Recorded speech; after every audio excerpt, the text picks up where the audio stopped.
Welcome to K2 facts ज्ञान। दोस्तों, संजय दत्त की लाइफ और करियर हर बॉलीवुड एक्टर से अलग रही है। एक समय था जब उनको ड्रग्स एडिक्ट कहा जाता था, तो कभी कभी उन पर देशद्रोही का भी आरोप लगाया जाता था। संजय दत्त की लाइफ भी एक फिल्म की तरह ही बीती है, जहां कई उतार चढ़ाव रहे हैं। उनकी जिंदगी में रोमांस, एक्शन, धोखा, ड्रग्स, अंडरवर्ल्ड सब कुछ रहा है। आज हम आपको संजय दत्त से जुड़े 22 ऐसे फैक्ट्स बताएंगे जो शायद आप नहीं जानते होंगे। नंबर 1, संजय दत्त जब जेल में थे उस वक्त उन्हें पेपर बैग बनाने का काम दिया गया था, जिसके लिए उन्हें दिन के 50 रुपए मिलते थे। इसके साथ ही संजू जेल के रेडियो के लिए रेडियो जॉकी का काम भी किया करते थे। सारे कैदी तो संजय दत्त से मिल नहीं पाते थे, लेकिन रेडियो के जरिए संजय दत्त उन्हें अपनी जिंदगी के रोचक किस्से सुनाया करते थे। आपको बता दें, संजय दत्त जब जेल से बाहर निकले उस वक्त उनकी कमाई 30,000 रुपए से ज्यादा हो चुकी थी, जिसमें से वो सारी इनकम जेल की कैंटीन में खर्च कर चुके थे। उनके पास बस 450 रुपए थे, जो उन्होंने अपनी वाइफ मान्यता दत्त को जेल से बाहर आने के बाद सौंपे थे। नंबर 2, फिल्म रॉकी के दौरान भी संजय नशे करते थे। संजय को नशे की लत इतनी ज्यादा थी कि शूटिंग के दौरान वह कश्मीर जा रहे थे तो फ्लाइट में भी उन्होंने अपने सॉक्स में ड्रग्स छुपा लिया था। संजय ने कई इंटरव्यू में खुद ही बताया है कि अपने करियर की शुरुआती फिल्म के दौरान वह शूट पर भी नशे में हुआ करते थे। नंबर 3, संजय दत्त जब नरगिस के पेट में थे उस वक्त उनके पिता सुनील दत्त और मां ने रेडियो पर एक ऐड दिया था, जिसके तहत लोगों से बच्चे का नाम पूछा गया था। कई नामों के बाद नरगिस को संजय नाम पसंद आया।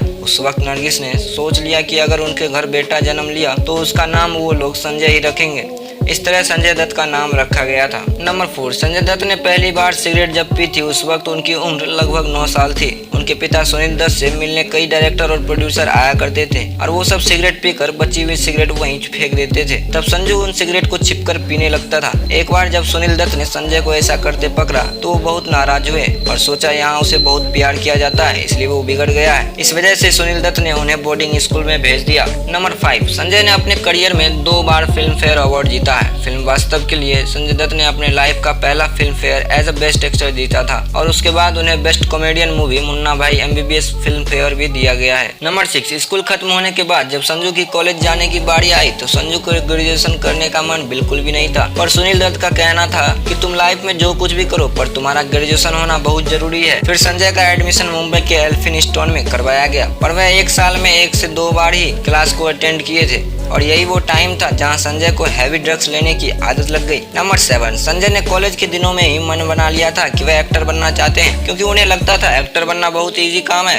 पर जब उन्होंने ये बात अपने पिता को बताई तो सुनील दत्त बहुत गुस्सा हुए और कहने लगे, अगर एक्टर बनना इतना आसान होता तो हर कोई दूसरा आदमी आज फिल्म में एक्टिंग कर रहा होता। अगर तुम्हें सच में एक्टर बनना है तो अगले 2 साल तक तुम्हें प्रॉपर ट्रेनिंग लेनी पड़ेगी। संजय ने इस बात पर ज्यादा आर्गुमेंट नहीं किया और झट से हाँ कर दी। नंबर 8, संजय की पहली फिल्म रॉकी के दौरान ही नरगिस का कैंसर लास्ट स्टेज पर था, पर उनकी दिल की ख्वाहिश थी कि कैसे भी करके वह संजय की फिल्म को बिग स्क्रीन पर देखे। पर 3 मई यानी रॉकी मूवी रिलीज होने से 5 दिन पहले ही संजय की माता का देहांत हो गया। नरगिस उन्हें छोड़कर तो चली गई और 8 मई को रॉकी फिल्म रिलीज हुई तो संजय ने थिएटर की एक सीट अपनी मां के लिए खाली रखी थी। नंबर 9, फिल्म रॉकी के शूटिंग के दौरान टीना मुनीम को एक आदमी छेड़ने लगा था तो संजय ने उसे पब्लिक में ही मारना शुरू कर दिया। संजू ने इस बारे में एक इंटरव्यू में बताया, उस समय मैं काफी यंग था और टीना के लिए पॉजिटिव भी। जब मैंने देखा कि टीना के साथ कोई बदतमीजी कर रहा है तो मुझसे रहा नहीं गया और मैंने उस आदमी को मारना शुरू कर दिया। नंबर 10, टीना से अलग होने के बाद भी संजय टीना के लिए बहुत पॉजिटिव थे। जब टीना ऋषि कपूर के साथ शूट कर रही थी उसी दौरान खबरें आना शुरू हुई कि टीना और ऋषि कपूर में अफेयर चल रहा है, तो संजय अपने दोस्त गुलशन ग्रोवर को लेकर ऋषि कपूर के घर लड़ने चले गए। जब संजय ऋषि कपूर के घर पहुंचे तो ऋषि कपूर की पत्नी नीतू कपूर ने यह सारी सिचुएशन संभाली और संजय को बताया कि यह सब अफवाह है, ऋषि और टीना के बीच में ऐसा कुछ भी नहीं चल रहा। नंबर 11, टीना से ब्रेकअप होने के बाद संजय किमी कट्टर को डेट करना शुरू कर दिए, जो उस समय अपने बोल्ड कैरेक्टर के लिए जानी जाती थी, पर दोनों का अफेयर कुछ महीनों में ही खत्म हो गया। कहा जाता है कि ये ब्रेकअप भी संजय के ड्रग्स एडिक्शन की वजह से हुआ था। नंबर 12, संजय की ड्रग प्रॉब्लम बढ़ती ही जा रही थी और एक दिन ऐसा भी हुआ जब वे सोकर उठे तो उनके नौकर उनकी हालत देखकर रोने लगे। तो संजय ने पूछा, आप लोग रो क्यों रहे हो? तो संजय को बताया गया कि वे 2 दिनों के बाद उठे हैं। संजय ने उसके बाद एहसास किया कि इस प्रॉब्लम का कुछ नहीं किया गया तो मैं जल्दी मर जाऊंगा। तो संजय ने हिम्मत करके अपने पिता सुनील दत्त को कहा कि मैं ड्रग्स की लत को छोड़ना चाहता हूं, आप मुझे रिहैब भेज दो। उसके बाद संजय को यूएस के रिहैब में भेज दिया गया। वहां वे 1 साल तक रहे थे। नंबर 13, जब संजय रिहैब में थे तब उन्होंने मन बना लिया था कि वे इंडिया कभी वापस नहीं जाएंगे और यूएस में ही कोई छोटा मोटा बिजनेस करेंगे, क्योंकि रिहैब में उनकी दोस्ती एक बिजनेसमैन से हो गई थी जिसने संजय को अपनी कंपनी में पार्टनरशिप के लिए भी ऑफर किया था। पर संजय ने जब ये बात सुनील दत्त को बताई तो सुनील दत्त ने संजय से कहा कि तुम्हें एक बार और बॉलीवुड में ट्राई करना करना चाहिए। संजय का मन तो नहीं था, पर वे अपने पिता की बात नहीं टाल पाए और दोबारा इंडिया आकर फिल्मों में काम करने लगे। नंबर 14, बॉलीवुड में कमबैक करने के बाद संजय की 2 फिल्में रिलीज हुई थी और दोनों ही बॉक्स ऑफिस पर बुरी तरह फ्लॉप रही। संजय को एक हिट फिल्म की तलाश थी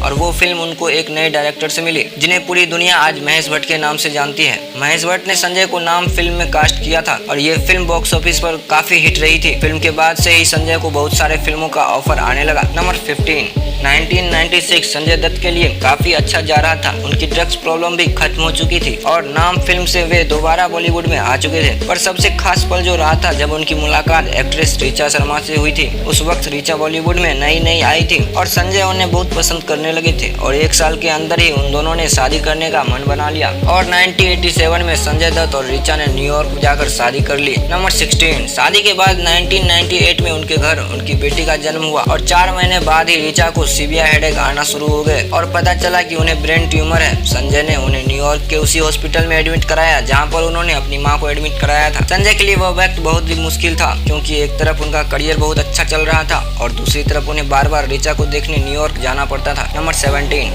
क्या आपको पता है संजय दत्त का माधुरी दीक्षित के साथ भी अफेयर रहा है और ऑन की स्क्रीन भी उनकी जोड़ी बहुत सक्सेसफुल रही है। यह सब तब शुरू हुआ जब ऋचा का तबीयत न्यूयॉर्क में दिन प्रतिदिन सुधरता जा रहा था। ऋचा ने कई इंटरव्यू में कहा है कि माधुरी दीक्षित की वजह से ही उनकी मैरिज लाइफ में प्रॉब्लम आनी शुरू हो गई थी। न्यूज के मुताबिक संजय के जेल जाने की वजह से माधुरी ने उनसे ब्रेकअप कर लिया था और कभी संजय से मिलने जेल नहीं गई। इसी वजह से संजय और माधुरी ने उसके बाद कभी भी एक दूसरे के साथ फिल्में नहीं की है। नंबर 18, फिल्म साजन के लिए आमिर खान को अप्रोच किया गया था पर उन दिनों आमिर खान किसी फर्स्ट टाइम डायरेक्टर के साथ काम नहीं करना चाहते थे। इसी कारण से ये रोल संजय दत्त को दिया गया। नंबर 19, 1992 की फिल्म यलगार वैसे तो बॉक्स ऑफिस पर फ्लॉप रही थी पर संजय हमेशा इस फिल्म को याद रखेंगे क्योंकि इसी फिल्म की शूटिंग के दौरान फिरोज खान डायरेक्टर और प्रोड्यूसर ने दुबई में संजय को अंडरवर्ल्ड डॉन दाऊद इब्राहिम से मिलाया था और यहीं से संजय दत्त का अंडरवर्ल्ड से कनेक्शन शुरू हुआ था। नंबर 20, जब 1993 में खलनायक रिलीज हुई थी उस वक्त संजय जेल में थे। फिल्म के डायरेक्टर ने इस बात का फायदा उठाया और एक पोस्टर पर यह लिखवा दिया कि yes I am the villain. इसी कारण से यह फिल्म बॉक्स ऑफिस पर बहुत ज्यादा हिट रही थी। नंबर 21, संजय दत्त कभी भी पूजा पाठ में ध्यान नहीं देते थे लेकिन जेल जाने के बाद उन्होंने